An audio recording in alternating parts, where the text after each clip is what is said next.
Let's just dive in a little bit with the history of yoga.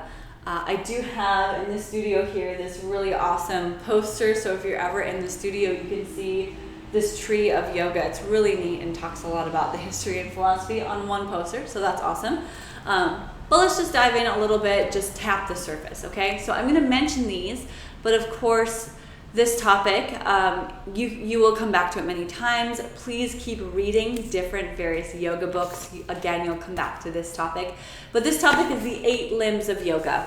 You should have this sheet of paper so you can look at it as I go through quickly what these are. The 8 limbs of yoga should be a linear, start with number 1 and go through the motions to number 8 for total enlightenment. And you have achieved your yoga journey. So yoga is a journey, of course, and with the goal of enlightenment, with the goal of complete and utter awareness of everything around you and connection to the universe. So most of us don't ever get there, that's okay, but we're on the journey together and we're doing our best. And so we would start with the yamas. Number 1 is the yamas, which are moral restraints. So ahimsa, like non-violence, satya, truthfulness. We've got asteya, non-stealing, brahmacharya, moderation, and aparigraha, which is non-hoarding. So those are the 5 moral restraints. We could start there with our yoga practice. Many of us start with number 3, which is asana, the poses, but that's all right. We can always backtrack if we need to. So the yamas, the moral restraints, like living your best for yourself and others, is very internal. Non-violence to yourself, to others, being truthful in the way of being real or versus nice, or being truthful to those around you. So look into those. Always be reading that yamas and niyamas book. We are going through each of these. Ahimsa, this week was satya, and the next one every single time we get together. And so there are 5 yamas. Number 2 would be the niyamas, the 5 observances. We are also going to be going through one of each of these as we progress through the 10 weekends of training. It's a big reason why I chose 10 weekends. Saucha is cleanliness. Santosha is contentment. Tapas is self-discipline. Svadhyaya is self-study and study of texts. And Isvara Pranidhana, devotion to a higher power. So those are the 5 niyamas that we work on. So doing these things, keeping your body and mind clean, practicing non-stealing, this is yoga. Yoga is so much more than the poses. The poses, asana, which means the poses in Sanskrit, is number 3. That's the 3rd limb or branch of yoga. The positions of the body, the involvement with the mind, the spirit, creates strength, flexibility, balance, and focus. That is one aspect of our yoga practice. Next we have pranayama. That is our breath, expansion of vital energy, our life force. So we're working on breathing. If you can breathe, you can do yoga, because breath is a part of our yoga practice. And then number 5 is pratyahara. That's turning inward. Withdrawing the senses and turning in to yourself, into yourself. So these next few are very similar to one another. Pratyahara, turning inward. Are we able to turn in without distractions around us, without those distractions? So practicing turning inward. Number 6 is dharana, or concentration, single-minded focus. Where is your attention? So is your attention focused? Is what you're doing in a focused manner? Can we practice in our life with concentration and focus? This means not multitasking, monotasking. So one thing done at a time with complete concentration. What if we did that in all aspects of our life? That's practicing yoga. Then we have number 7, dhyana, is meditation. That means reflection, observation. So meditation is getting into that full concentrated state. So you've perfected the body through the poses. You're living the yamas and niyamas. you know how to mindfully breathe, and you're turning inward, you're concentrated, and finally we make it to meditation. So you're pulling all of that together and feeling, well, pretty good. So reflection, observation, being here, meditation. So meditation is another aspect of our yoga practice. And the last and final limb of yoga is samadhi, union of the self with the object of meditation, or tranquility, fulfillment, spiritual illumination. We get to a point where we've reached the highest level that we can with our emotions, thoughts, and are able to completely let go. We are clear. We are enlightened. We are beings of light. We are energetic. We are our perfect selves. And no one is completely perfect. And that's not typically going to happen, but we can always have that goal of working through the 8 limbs to reach that point of ultimate fulfillment. So aspire to grow, always be observing yourself, let go of any ignorances, so keep studying.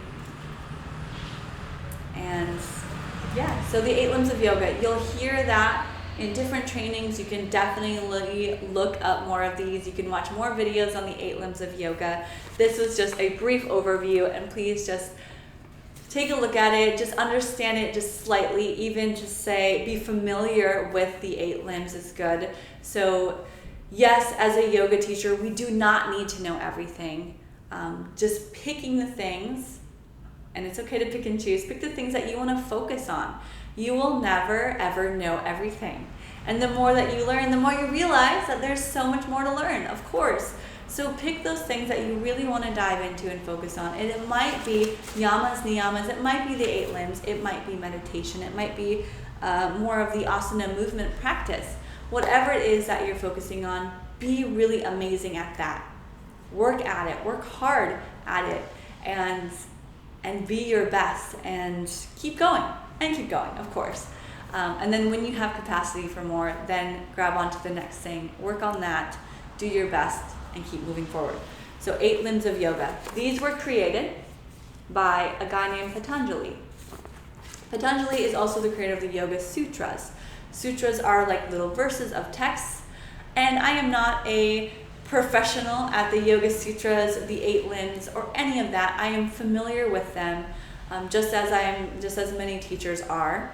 As you dive deeper, if you look into the Yoga Sutras, you will find the very first line in the Yoga Sutras is, "Now the teaching of yoga begins."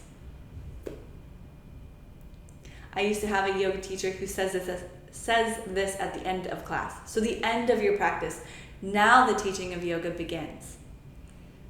And the second verse is, "Yoga is the cessation of the fluctuations of the mind." And you might hear different translations, but think about that. Yoga is the cessation, the quitting of the fluctuations of the mind, of the crazy mind. So yoga is calming your mind. Yoga is helping us to calm, to sustain, to completely calm, to get rid of all the craziness, to calm that monkey mind. So yoga is cessation of the fluctuations of the mind. Now the yoga practice of yoga begins. It begins not just on your mat, but off of your mat. This is how we can live yoga off of our mat, with the 8 limbs, the yamas and niyamas, the sutras, and studying different yoga texts.